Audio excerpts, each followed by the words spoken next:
வணக்கம். விடுதலை ராஜேந்திரன். சனாதன தர்மத்தை காப்பதற்கு பார்ப்பனியம் என்ற கோட்பாடு இருக்கிறது. இப்போது நீதிபதிகளும் சனாதன தர்மத்தை காப்பாற்றுவதற்கு சட்டங்களின் சந்துபொந்துகளை தேடிக்கொண்டு இருக்கிறார்கள்.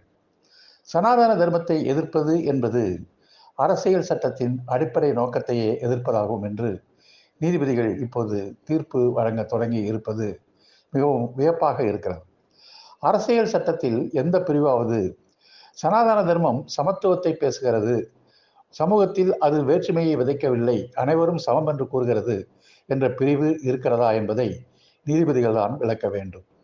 தீர்ப்பு வழங்குகிற பல நீதிபதிகள் சில நேரங்களில் தங்களுடைய அடையாளத்தை மறைத்து கொள்ளாமல் வெளிப்படையாகவே இருந்து கொண்டு இருக்கிறார்கள்.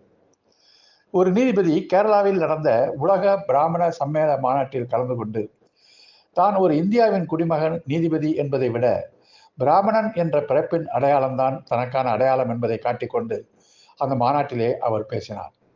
அத்தகைய நீதிபதிகள் தான் இப்போது சனாதனத்தையும் உயர்த்தி பிடிப்பவர்களாக இருக்கிறார்கள். மற்றொரு நீதிபதி கோயில்கள் தனியார் வசமாக்கப்பட வேண்டும், அரசு பிடியிலிருந்து விடுவிக்க வேண்டும் என்று ஒரு கருத்தரங்கில் கலந்து கொண்டு அவர் வெளிப்படையாகவே பேசுகிறார். இது தன்னுடைய சொந்த கருத்து என்று அவர் கூறுகிறார். மேற்கு வங்க மாநிலத்தில் ஒரு கூத்து நடந்திருக்கிறது.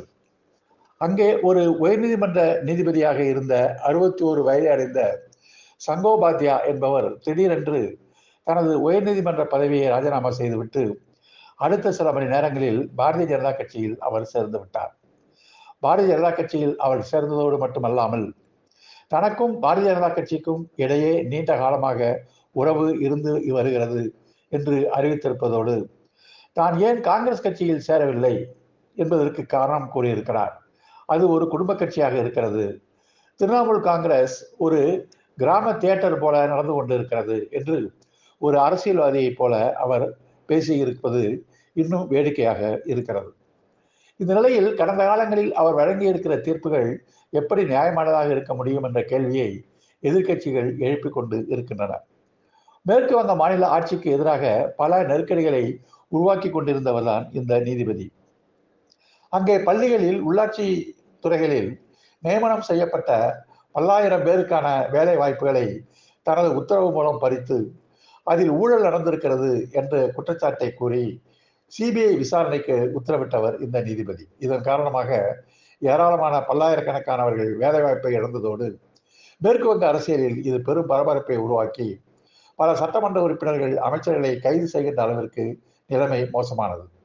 இதற்காக 14 முறை மாநில அரசின் விசாரணையை புறக்கணித்து சிபிஐ விசாரணை வேண்டும் என்று உத்தரவிட்டவர் தான் இந்த நீதிபதி. அண்மையில் நடந்த ஒரு உதாரணத்தை கூற வேண்டும் என்று சொன்னால், சக சீனியர் நீதிபதி ஒருவர் அளித்த ஒரு தடையை இந்த நீதிபதி கடுமையாக விமர்சனத்துக்கு உள்ளாக்கினார். கங்கோபாத்யா சக சீனியர் நீதிபதியை ஆளும் கட்சிக்கு ஆதரவாக நடந்து கொண்டிருக்கிறார், அவர் முறையாக நடந்து கொள்ளவில்லை என்று பகிரங்கமாக தன்னுடைய உத்தரவில் அவர் அறிவித்ததை தொடர்ந்து உச்சநீதிமன்றம் தலையிட்டு இரவோடு இரவாக இந்த சங்கோபாத்யா அளித்த அந்த உத்தரவை நிறுத்தி வைக்க வேண்டிய ஒரு சூழ்நிலை அண்மையில் உருவானது.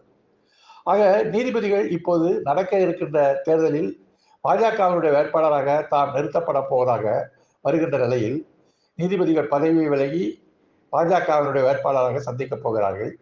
வெளிப்படையாக தங்களை பாஜகவினர் என்று அறிவித்துக் கொள்கிறார்கள். சனாதன தர்மத்தின் ஆதரவாளர்கள் என்று தங்களை பிரகடனப்படுத்திக் கொள்கிறார்கள். சட்டத்துக்கு எதிரானது சனாதன எதிர்ப்பு என்று பேசுகிறார்கள். இவர்களே உலக பிராமண சங்க மாநாட்டில் கலந்து கொண்டு தங்களை பிராமணர்களாகவும் அடையாளப்படுத்திக் கொண்டிருக்கிறார்கள். ஆக நாடு எங்கே போய்கொண்டு இருக்கிறது?